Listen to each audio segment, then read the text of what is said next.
Existen lugares en México donde miles de personas vivían, trabajaban, criaban a sus hijos, y donde, en cuestión de años, o incluso de días, casi no quedó nadie. Algunos de estos pueblos se vaciaron por el colapso del precio de la plata. Otros quedaron sepultados por la furia de un volcán o por el agua de una presa. Y otros son ciudades enteras, construidas por civilizaciones que llegaron a tener decenas de miles de habitantes, cuyo abandono total sigue siendo, hasta el día de hoy, un misterio que ningún arqueólogo ha logrado resolver por completo. Hoy vamos a recorrer 12 de estos lugares, con fechas exactas, cifras oficiales de población, y los costos actuales si quieres visitarlos tú mismo. No vamos a inventar leyendas. Vamos a contarte lo que la historia y la ciencia realmente documentaron sobre estos pueblos fantasma. Quédate hasta el número 1, porque es la ciudad más grande y más visitada de todo México antiguo. Y todavía nadie sabe con certeza por qué sus habitantes la abandonaron y la incendiaron por completo. Empecemos por el número 12. En pleno desierto de Mapimí, en la frontera entre Durango y Coahuila, cuelga uno de los puentes colgantes más antiguos de México. 318 metros de longitud, suspendido sobre un cañón de más de 100 metros de profundidad. Al otro lado, no hay absolutamente nada más que ruinas. Ojuela fue un real de minas que comenzó a explotarse desde 1598, aunque su verdadero auge llegó a finales del siglo XIX, cuando la Compañía Minera de Peñoles convirtió la zona en uno de los distritos más productivos de oro, plata, plomo y zinc de todo el norte del país. En su mejor momento, Ojuela llegó a tener varios miles de habitantes, con escuela, hospital, cine y hasta una oficina de telégrafos, en pleno desierto inhóspito de Mapimí. El puente colgante que hoy sigue en pie fue construido en 1898 para conectar el poblado con la mina principal, y en su época fue una proeza de ingeniería. Uno de los puentes colgantes más largos de América Latina, construidos para uso minero. Pero la caída del precio de los metales, combinada con el agotamiento progresivo de las vetas más rentables, provocó un abandono paulatino a lo largo de la primera mitad del siglo XX. Para la década de 1960, Ojuela ya era, en la práctica, un pueblo fantasma. Hoy solo quedan las ruinas de las construcciones mineras, algunos socavones abiertos, y el puente, que se ha convertido en atracción turística y punto de acceso al área de protección de flora y fauna de Mapimí. La entrada a la zona suele rondar los 50 pesos por persona, dependiendo de la temporada y del acceso guiado que se contrate.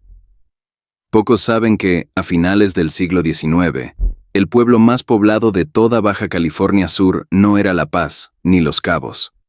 Era El Triunfo, un asentamiento minero en plena sierra, que llegó a tener una población estimada de entre 8,0 y 10,000 habitantes hacia 1890, gracias a sus ricas minas de oro y plata. El Triunfo contaba, en su apogeo, con teatro, hoteles, comercios que importaban mercancía directamente de San Francisco y Europa, e incluso fue de los primeros lugares del noroeste mexicano en tener energía eléctrica. Su símbolo hoy sigue en pie: la chimenea El Triunfo, o La Ramona, una torre de ladrillo de aproximadamente 45 metros de altura, construida para la fundición de minerales, considerada durante décadas la chimenea industrial más alta de toda Latinoamérica. El declive comenzó a inicios del siglo XX, cuando el precio internacional de la plata se desplomó, y varias de las minas principales comenzaron a inundarse, encareciendo su explotación. El golpe final llegó con un huracán en 1926, que provocó inundaciones severas en los túneles mineros y aceleró el cierre definitivo de las operaciones en las décadas siguientes. Hoy, El Triunfo tiene apenas unos pocos cientos de habitantes, y ha resurgido parcialmente gracias al turismo cultural. El Museo de la Música y el propio pueblo forman parte de la ruta de pueblos históricos de Baja California Sur, con la chimenea de La Ramona como principal atractivo fotográfico, de acceso gratuito para quien recorre el pueblo. Cerro de San Pedro no solo perdió a casi todos sus habitantes, Literalmente perdió su estatus de capital municipal, por un motivo que suena casi imposible. Sus propias minas socavaron el suelo bajo el pueblo hasta volverlo inhabitable. Fundado en 1592, Cerro de San Pedro fue una de las minas de plata más importantes de todo el virreinato de la Nueva España, tan relevante que le dio origen al nombre completo del estado, San Luis Potosí. Combina el nombre del rey Luis IX de Francia con el de Potosí, la legendaria mina de plata de Bolivia, en honor a la riqueza mineral de este cerro. Durante siglos, generaciones de mineros excavaron túneles bajo las mismas calles y casas del pueblo, hasta que, hacia mediados del siglo XX, la inestabilidad del terreno se volvió tan peligrosa que las autoridades decidieron trasladar oficialmente la capital del municipio a Soledad de Graciano Sánchez, en 1948. El pueblo original quedó prácticamente abandonado, con menos de un centenar de familias resistiendo entre las ruinas coloniales. La historia reciente de Cerro de San Pedro sumó todavía más controversia. Entre 2007 y 2013, la empresa minera San Xavier operó una mina de oro y plata a cielo abierto justo en los cerros que rodean el pueblo histórico, utilizando explosivos a pocos metros de las iglesias coloniales del siglo XVII, lo que generó una intensa disputa legal y ambiental entre la empresa, organizaciones civiles y los pocos habitantes que permanecían en el lugar. Hoy, Cerro de San Pedro conserva sus templos históricos, especialmente la parroquia de San Pedro Apóstol, y recibe visitantes que llegan principalmente desde la ciudad de San Luis Potosí, a unos 20 minutos en automóvil. Mineral de Pozos fue, durante el Porfiriato, uno de los distritos mineros más prósperos del centro de México, con explotación de plata, oro, mercurio, zinc y antimonio, que atrajo a miles de trabajadores y a inversionistas de varios países. El colapso llegó por una combinación de factores. La Revolución Mexicana de 1910 interrumpió las operaciones mineras en toda la región, y poco después, la inundación progresiva de varios de los pozos principales, de ahí, en parte, el nombre del lugar, hizo que la extracción dejara de ser rentable. Para las décadas de 1930 y 1940, Mineral de Pozos se había convertido prácticamente en un pueblo fantasma, con calles vacías, casonas abandonadas y minas selladas. Durante casi 70 años, el lugar permaneció casi congelado en el tiempo, hasta que a partir de los años 2000, artistas, músicos y restauradores comenzaron a mudarse a Pozos, atraídos por sus ruinas y su arquitectura porfiriana intacta. En 2012, fue nombrado oficialmente Pueblo Mágico por la Secretaría de Turismo. Hoy, Mineral de Pozos tiene una población oficial de poco más de 500 habitantes, una fracción minúscula de la que tuvo en su apogeo.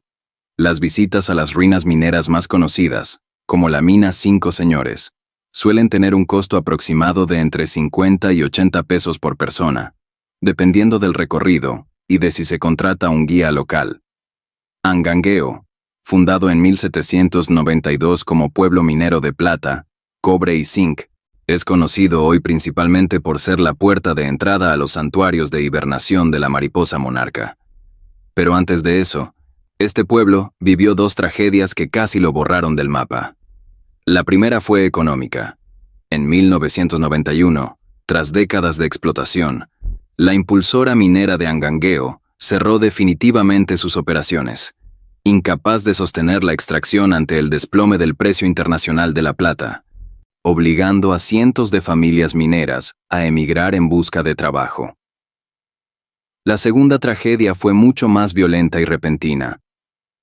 Entre el 3 y el 4 de febrero de 2010, lluvias atípicas de más de 20 horas continuas provocaron el desgajamiento de los cerros Guadalupe y San Pedro, generando corrientes de lodo y piedra que arrasaron literalmente barrios completos del pueblo.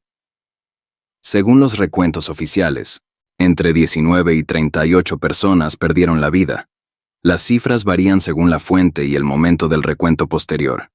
Y más de 400 viviendas en toda la región resultaron dañadas o destruidas, de las cuales cerca de 500 estaban en el propio Angangueo. El gobierno federal y estatal declararon la zona en desastre y reubicaron a aproximadamente 460 familias en un nuevo predio llamado Las Mesas, en un proceso de reconstrucción que tomó más de 5 años en completarse. Hoy, Angangueo forma parte del programa Pueblos Mágicos desde 2012, con un mural en uno de sus callejones que documenta la tragedia y honra a las víctimas, mientras la parroquia neogótica de la Inmaculada Concepción, que sobrevivió casi intacta a la inundación, sigue siendo el símbolo de un pueblo que se ha negado, 2 veces, a desaparecer del todo. Real de 14 es, probablemente, el caso más extremo y mejor documentado de colapso poblacional minero en toda la historia de México. Fundado oficialmente en 1779, tras el descubrimiento de vetas de plata en 1772, el pueblo creció con una velocidad asombrosa. Para 1790, ya contaba con más de 14.000 habitantes, y hacia el final del siglo XIX, en pleno auge porfiriano, su población alcanzó entre 15.000 y 16.500 personas, con más de 50 minas activas, una casa de moneda propia, plaza de toros, palenque de gallos y comercios que vendían artículos de lujo importados directamente de Europa. El colapso llegó con la Revolución Mexicana de 1910. La interrupción de las operaciones mineras, sumada al desplome del precio internacional de la plata que ya venía deteriorándose desde 1900, provocó un éxodo masivo. Según registros históricos, la población de Real de 14 se redujo de más de 15.000 habitantes a apenas unas 250 personas en cuestión de pocos años, convirtiéndolo en uno de los pueblos fantasma más grandes y mejor conservados de todo el continente americano. Durante más de 4 décadas, Real de 14 permaneció prácticamente vacío, hasta que, a partir de la segunda mitad del siglo XX, comenzó a atraer primero a peregrinos católicos devotos de San Francisco de Asís, después a viajeros de la contracultura hippie, interesados en el peyote sagrado de los huicholes, y finalmente al turismo internacional. Fue declarado pueblo mágico en 2001. Hoy, su población ronda entre 1,0 y 1,200 habitantes, apenas una fracción de la que tuvo en su apogeo. El acceso al pueblo sigue siendo a través del histórico túnel Ogarrio, de 2-3 kilómetros de longitud, excavado a mano y terminado en 1901, por el cual todavía hoy solo puede circular un vehículo a la vez. Este caso es distinto a todos los anteriores, porque aquí no hubo colapso económico ni desastre natural espontáneo. La desaparición de estos pueblos fue una decisión de ingeniería. Entre 1964 y 1966, se construyó la presa hidroeléctrica Netzahualcóyotl, también conocida como Malpaso, sobre el río Grijalva, en el estado de Chiapas. El proyecto, parte del ambicioso plan de electrificación del sureste mexicano impulsado en esas décadas, generó uno de los embalses artificiales más grandes de México, con una capacidad de varios miles de millones de metros cúbicos de agua. El problema es que, para llenar ese embalse, decenas de comunidades del pueblo Zoque, algunas con siglos de antigüedad, quedaron completamente inundadas. Poblados enteros como el antiguo Malpaso y varias congregaciones cercanas a Quechula desaparecieron bajo el agua, obligando al desplazamiento de miles de familias indígenas hacia nuevos asentamientos construidos por el gobierno, en un proceso de reubicación que documentos históricos describen como apresurado y con compensaciones económicas consideradas insuficientes por buena parte de la población afectada. Lo más impactante de este caso es que, en años de sequía extrema, cuando el nivel del embalse baja drásticamente, han vuelto a emerger parcialmente las ruinas de algunas de estas construcciones sumergidas, incluyendo los restos de un antiguo templo colonial, generando fenómenos virales similares a los del célebre templo sumergido de Quechula, en la vecina presa de la Angostura. Es un recordatorio de que, bajo la superficie de varias presas del sureste mexicano, existen pueblos enteros que técnicamente nunca se fueron, simplemente quedaron cubiertos por el agua. El 20 de febrero de 1943, un campesino llamado Dionisio Pulido estaba arando su campo de maíz en el municipio de San Juan Parangaricutiro, cuando la tierra comenzó a abrirse frente a él, expulsando humo, ceniza y poco después, lava. Acababa de nacer, literalmente en cuestión de horas, el volcán Paricutín.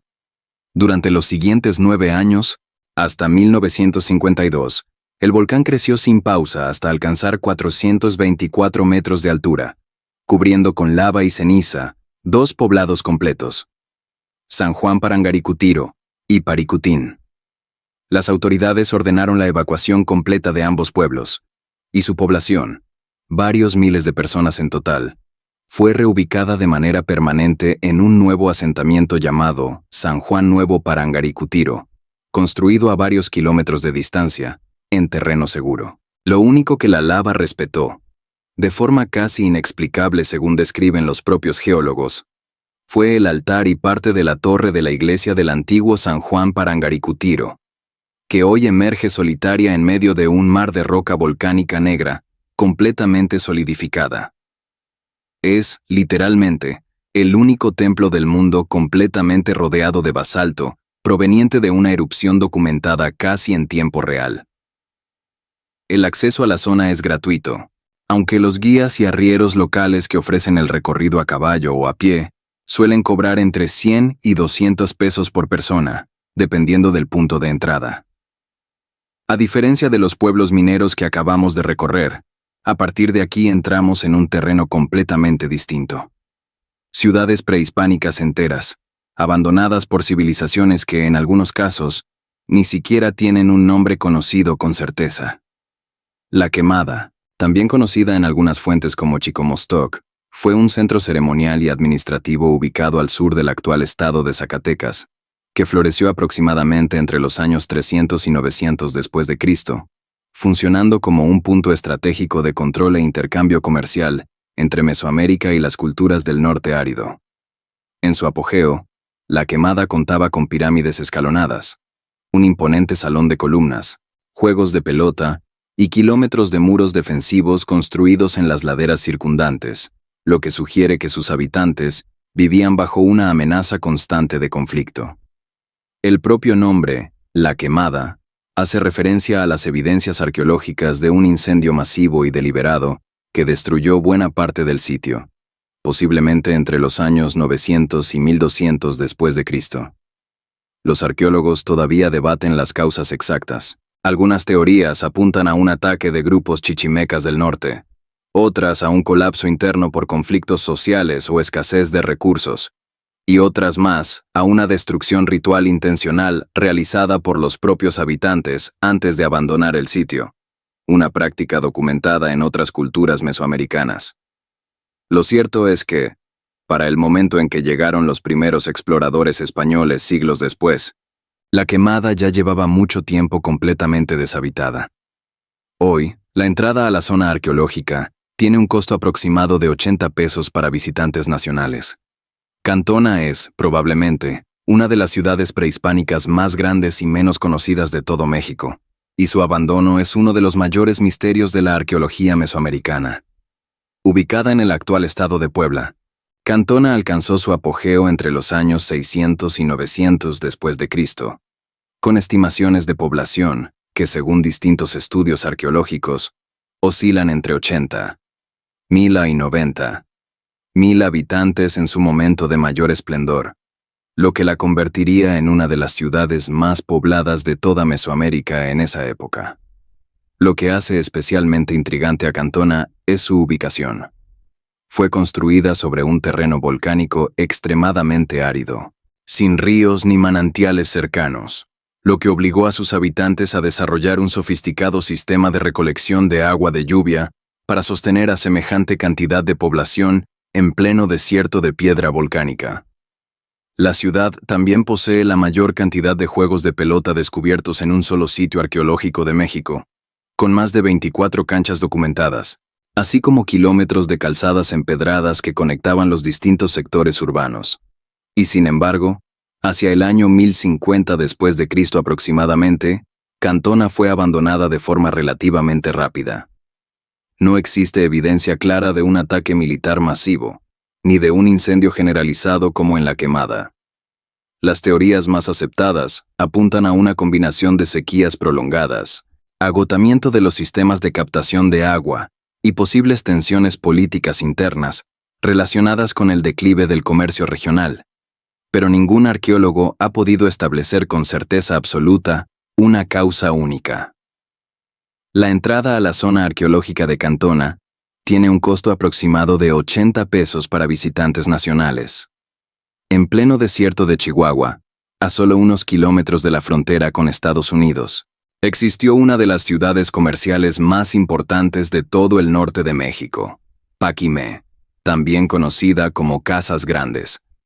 Paquimé alcanzó su máximo desarrollo entre aproximadamente los años 1200 y 1450 después de Cristo, convirtiéndose en el centro urbano y comercial más importante de la llamada cultura de Oasis América, una red de intercambio que conectaba el suroeste de lo que hoy es Estados Unidos con el occidente y centro de México. Por sus calles pasaban plumas de guacamaya, conchas marinas del Pacífico y del Golfo, turquesa proveniente de lo que hoy es Nuevo México, y una cerámica polícroma tan distintiva que hoy es reconocida internacionalmente como Patrimonio de la Humanidad por la UNESCO desde 1998.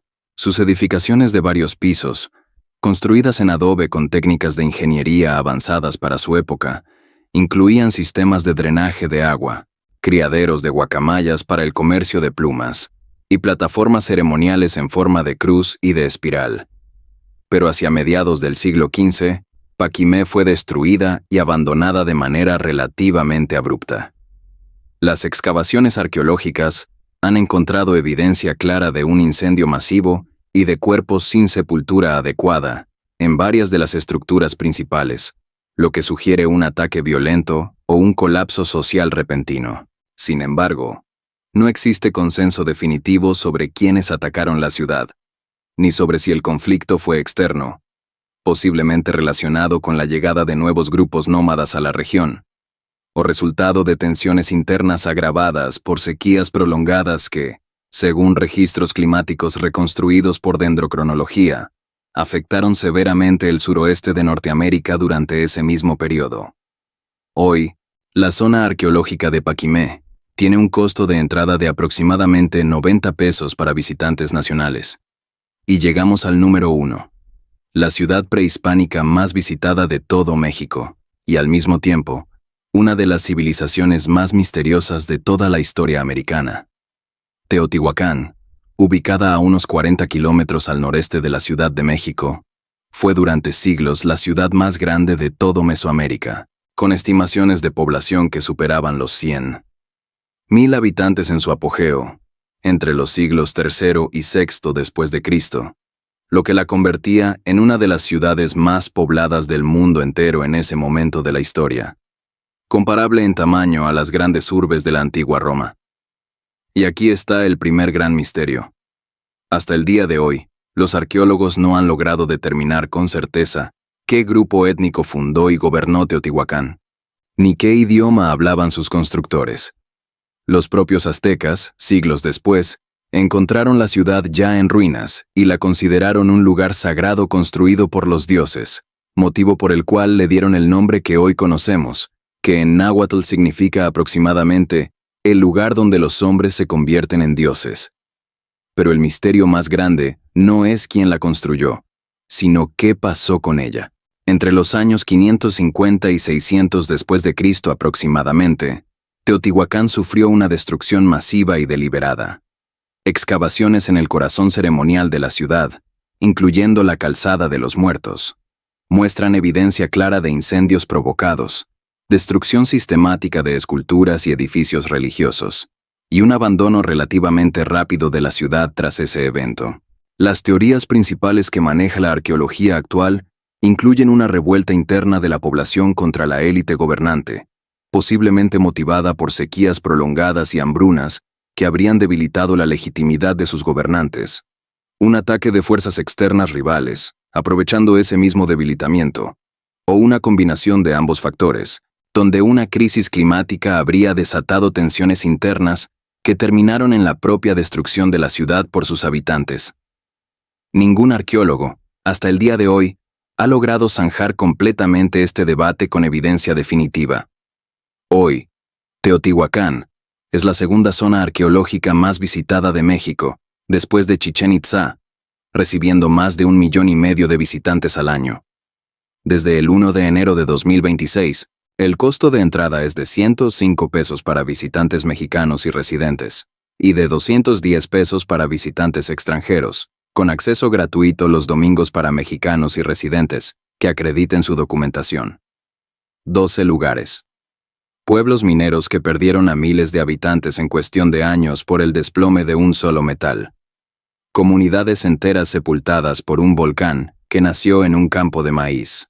Pueblos indígenas que desaparecieron bajo el agua de una presa. Y ciudades prehispánicas de decenas de miles de habitantes, cuyo abandono masivo sigue siendo, hasta hoy, objeto de debate científico serio. Lo que todos estos lugares tienen en común no es la magia ni la leyenda. Es que la historia de México está llena de comunidades que crecieron, prosperaron, y luego, por razones económicas, geológicas, o todavía sin resolver del todo, se vaciaron casi por completo. Y sus ruinas siguen ahí, esperando a quien quiera conocerlas de verdad.